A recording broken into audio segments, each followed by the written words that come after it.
Hey, yo, what's up, beautiful people? Welcome back to my channel, Next Level Thought Space. Hey, yo, so today we're still gonna be swimming through the Defining Intimacy archives. So we're gonna be seeing another video of theirs. And thank you guys for joining me, and I hope you guys enjoy. Let's get right into it.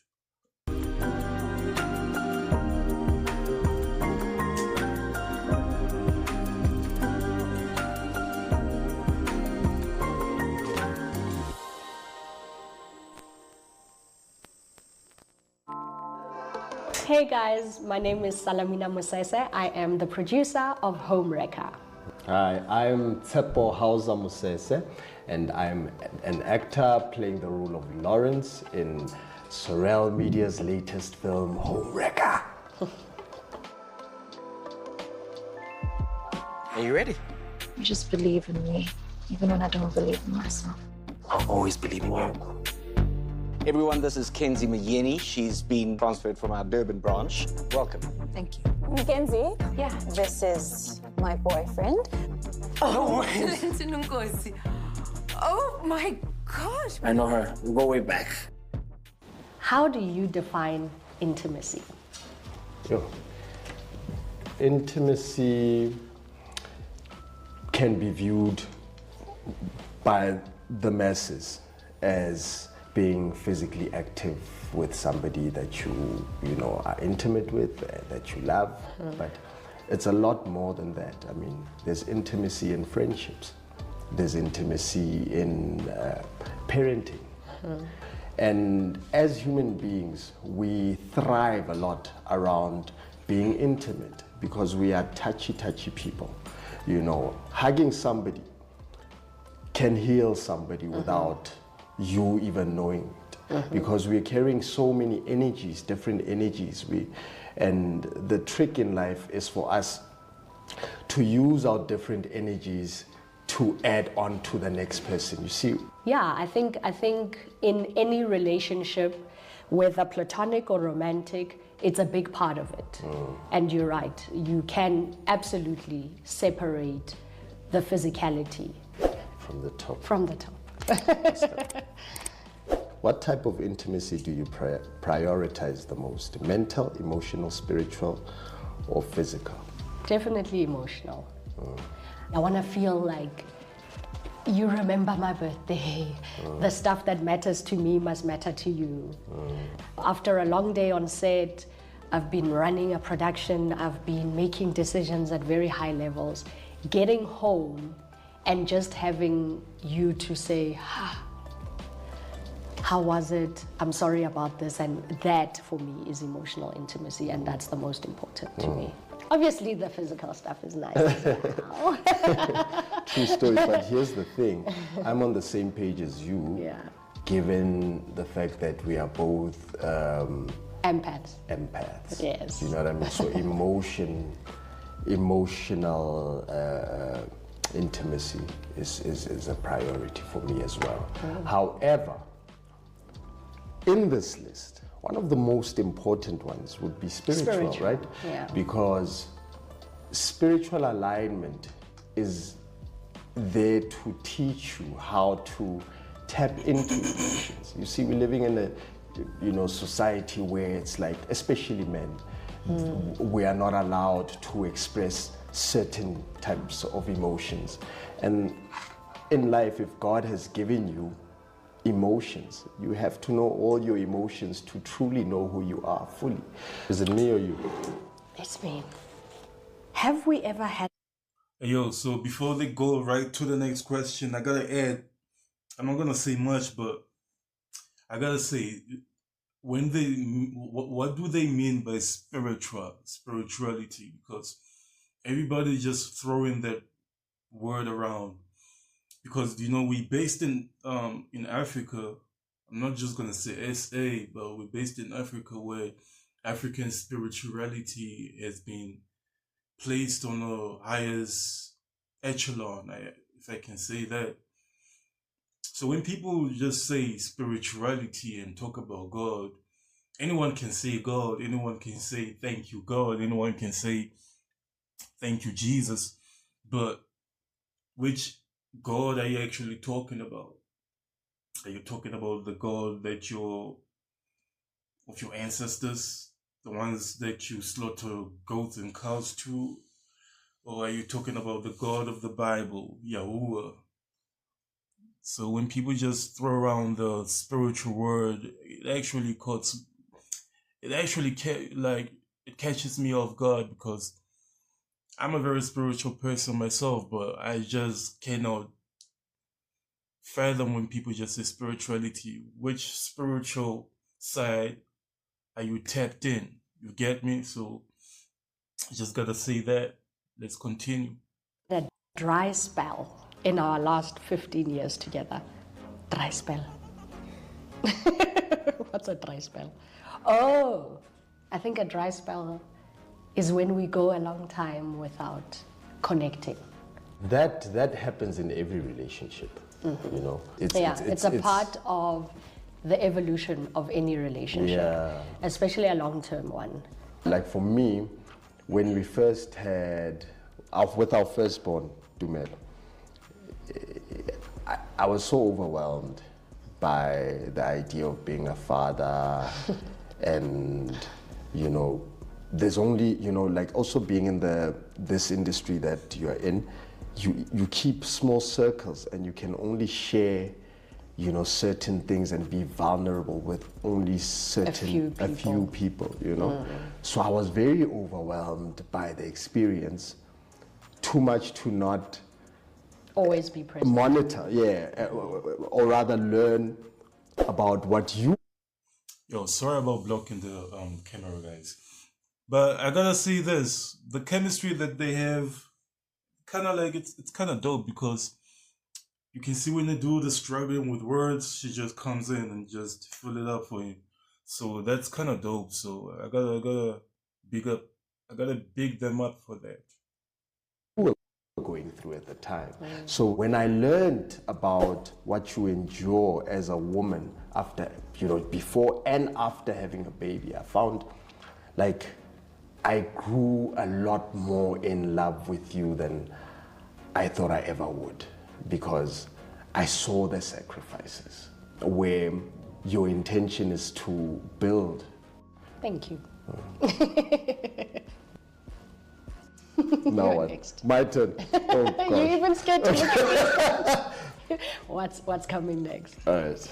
Do long-term relationships risk losing the quality of intimacy? Yes, a resounding yes. Of course, it happens. The question is, like I always say to you, when, you know, we feel like it's been a while since I checked in on my bestie, Osale Grand, or Grandjo, oh, okay, cool, if we cool, we cool. And I think that's what is important. It's, if you are still in it, that's all that matters to me. When you met me, I was only 24. I was in varsity, right? I was single. I was just freelancing here and there, a completely different Salamina. To then when 5 years comes, now I've been your wife for 4 years, and I've met your in-laws, my in-laws, I've met your family, I've done this, I've we've grown. And then I think year 4 we had our child, and so what's happening in all those times is I'm changing. So of course it's like this, and then you are changing, and we have to navigate these changes individually and then together. So it has an impact. Ibata maintenance. Complacency is an enemy. Exactly. It's exactly that. The minute you're just not putting in the work, it's gonna show. Yeah. Oh, you're running for partner. May the best woman win. Tamara couldn't make it. She had a personal errand she had to run, so she asked me to stand in for her. Can't wait to see you, love. See. Oh, yeah. Sip your water. Sip your water. Has on-screen intimacy or chemistry with a co-star ever caused an issue in our relationship? I guess it always does, right? Because when you are intimate with somebody who is not your girlfriend, or, you know, it becomes a process, you know, where you have to find a way of engaging with that person until you find the chemistry that is good enough for when they roll the cameras. So obviously you have to borrow a little bit of yourself to express that. And I don't think any human being is fully comfortable with seeing their spouse being intimate with another person. I'd be lying if I said that, you know. But at the same time, you being in the same industry, you softened the blows a little bit. As you're talking, I'm giggling because I just remembered one of your on-screen characters had a steady love interest, and you were gone to work, and Dumi, I think then she was 6 or something, and she asked me, like, she looked very stressed, and she said, "Mommy, is this lady my stepmom?" And because she was not liking it, but I, you know, it's even in the conversations that we have to have with our kids, which it's very strange for them. And I know she eventually made it make sense to her. When she would see you on screen, she would call you, "Oh, there's Lirumo," or whatever your character is. And at home, you are Papa, Tepo, you know. And I guess that's also just what it is. It's the reminding ourselves that there are parts of ourselves that we have to pull out to do the job that we do. And what people don't know is we went through a period where we both stopped acting because we didn't want to have acting jobs that required us to be in on-screen relationships. And after that period, where it was our healing time and our time just to find ourselves in the relationship, after that, then we're like, man, we're okay now.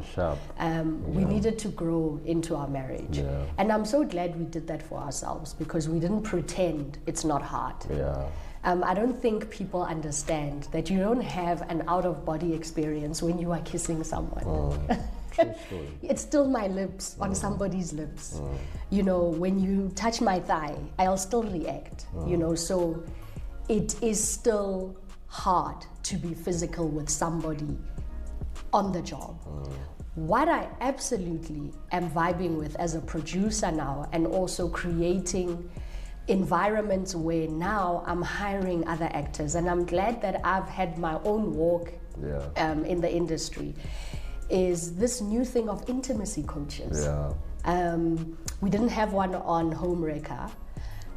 We had one on our other project, but it's a game changer for me, because for the first time the industry is saying, we get it, guys, you are human, this is hard. Just because you love acting, it doesn't mean you have to be forced to have people in your space like that. Hey, yo, so I gotta say this too, right? Me personally, I'm not an actor, but if I ever find myself in that type of situation whereby my significant other has a role and she has to be intimate with another guy or another female, I mean, I'm not gonna have it, bro. Like, I feel like there comes a time whereby lines gotta be drawn and people just gotta respect your boundaries, because personally, I wouldn't like that idea of my spouse being intimate on set with someone else. You feel me? So that's a straight up divorce for me, bro. I'm filing a divorce, especially if it seemed as if like she liked it and she was willfully willing to do whatever that she had to do on set, right?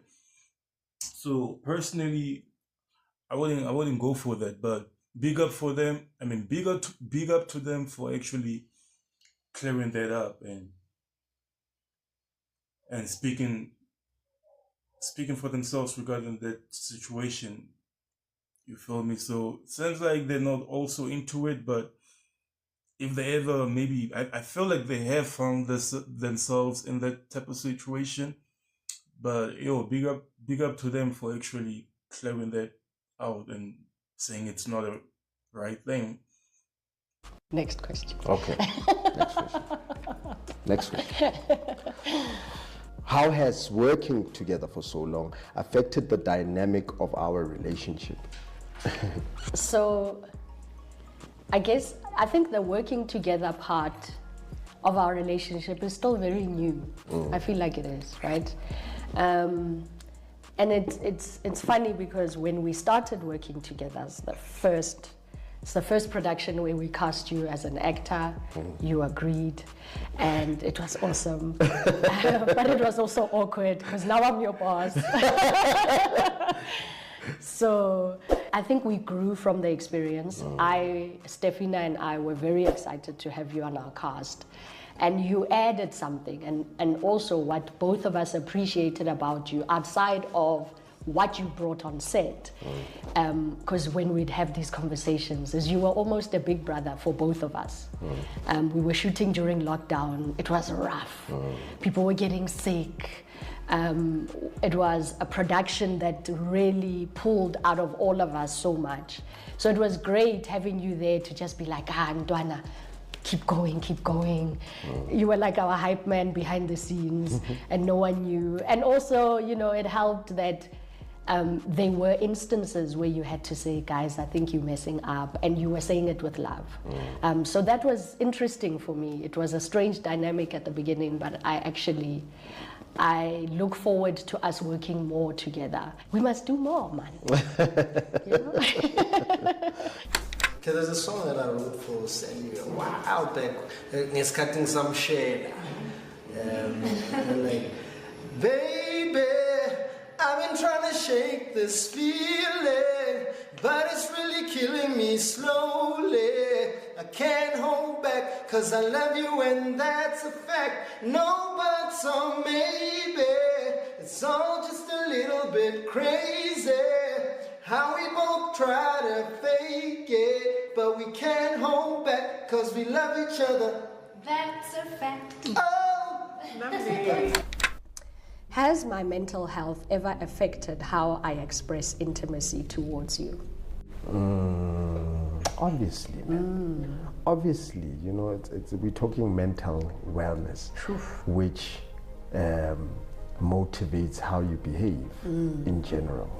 Mental wellness is a big thing, and it's taken so lightly, man, in our societies. It's something that we need to continue speaking about so as to educate ourselves through dialogue all the time. A breadwinner, can lose their job, and them losing their jobs obviously affects them mentally and affects their family life, because you find a husband who's always like edgy, on edge, chikabana, chikamsadi, hasamopamisitile, it's all, and that is all out of not understanding what they possibly are going through, because society will say, no, we don't know what depression is, whereas that person will say, yeah, no, what is depression, Khanti? At that time, that person is deeply depressed. We have to start talking a lot more about depression as a whole, because it affects family lives. Completely. I gotta chime in on that too. I personally also feel like depression is sometimes unseen, right? But most of the times it's unseen. But for me, I'll say there's a spiritual attack from the enemy, because depression, that's how the enemy gets you, actually. That's a spiritual attack from the devil himself. So that's why the Bible tells us to guard our heart and eyes and our airways and stuff like that. You know, we gotta guard our portals, actually. So yeah, depression can be a sign that, if you're feeling depressed, it could be a sign that the devil is attacking you mentally. And in order for you to protect your mind and protect your well-being, you gotta get into the word. Literally, you gotta start reading your Bible and, study the word of God if you actually wanna deal with depression for real. Because no pills or therapy will actually free your spirit. You feel me? So you gotta gym the same way that we gym our bodies in the gym, we gotta read our Bibles and gym our spirit and get that strong mind. You feel me? I don't know. How do you make sure I feel valued and desired in the relationship? When I met you, I thought you and I were very different. But I realized that we are peas in a pod. And in a way, I just have to think, what makes me feel good? And I've been lucky that usually what makes me feel good also makes you feel good. Minus Xbox. Then I know I'm gonna be ignored for like 7 hours and all that drama. I'm playing a league, I'm in a live game.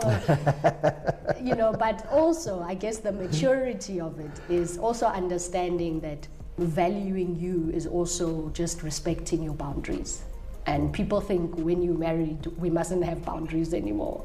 It's, you're still human, we're still having a human experience. So I try to take your thoughts and feelings into consideration.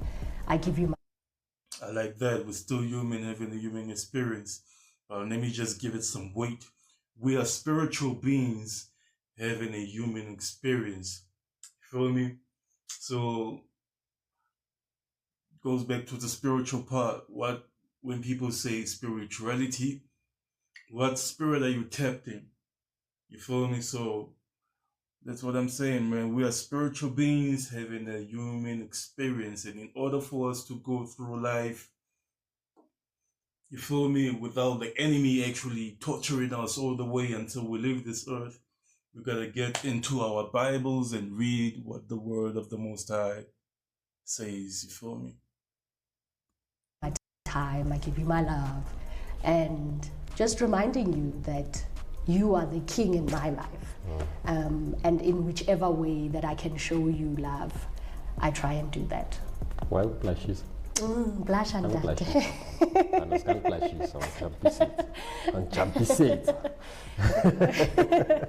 Okay, last question.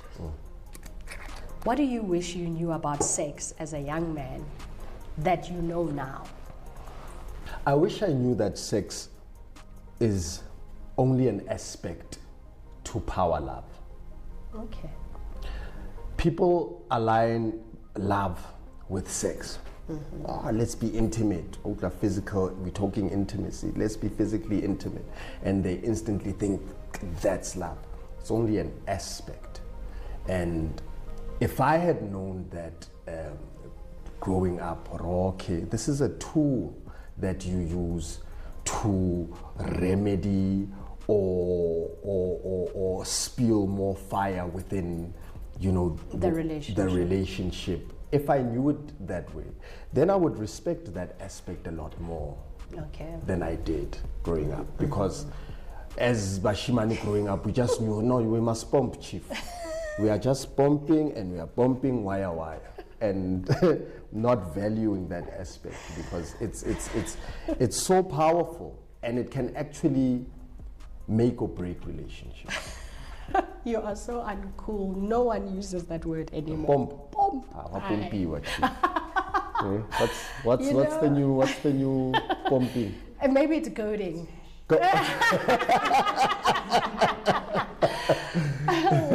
I think from a female perspective, what do I wish I had known? I think there is also value in, if I'm engaging in sex, it must be with people or with a person, pardon me, with a person that...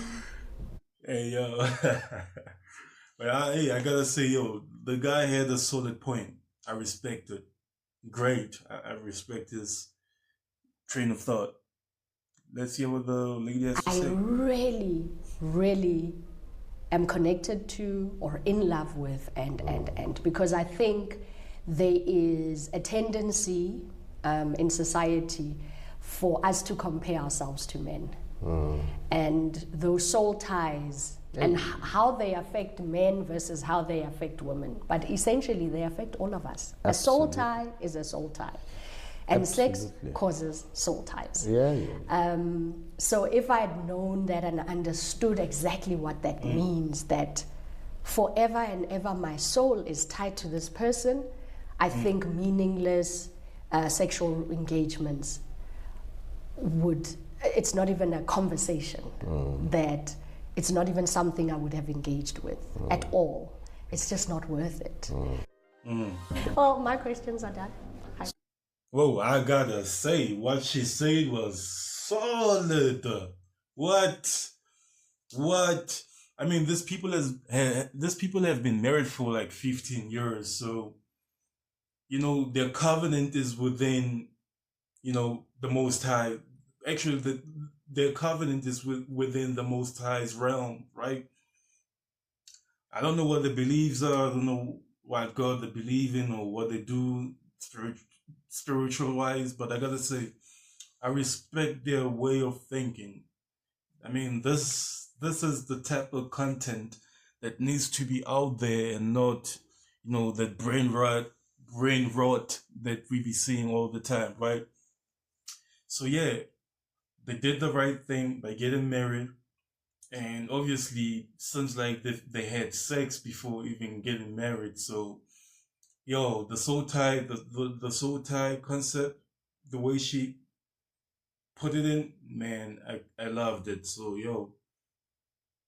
yeah, that's why I feel like we as people, we gotta read our Bibles. As a believer of the Most High, we gotta read our Bibles and flee from fornication, because we do not want to be having all the soul ties for the rest of our lives, right? Ungodly soul ties, because you can have godly soul tie, and that's with your wife, your spouse. You feel me? So yeah, man, I liked what I watched actually. So let's finish it up. Let's see what's popping. So am I. That was easy. Thank you guys for joining us in our latest episode of Defining Intimacy. We've enjoyed this conversation with you. Don't forget to check out Homewrecker, dropping on Netflix. Man, I've got a bad feeling about Kenzie. If you can't trust her, I certainly can't. And she was going through stuff. Hey yo, thank you guys for watching this episode with me. And I hope you guys like the video, share the video, and also subscribe to my channel, for I am an upcoming, YouTuber, and I would actually love and appreciate the support that you guys give me. Hey yo, peace, and I'm out.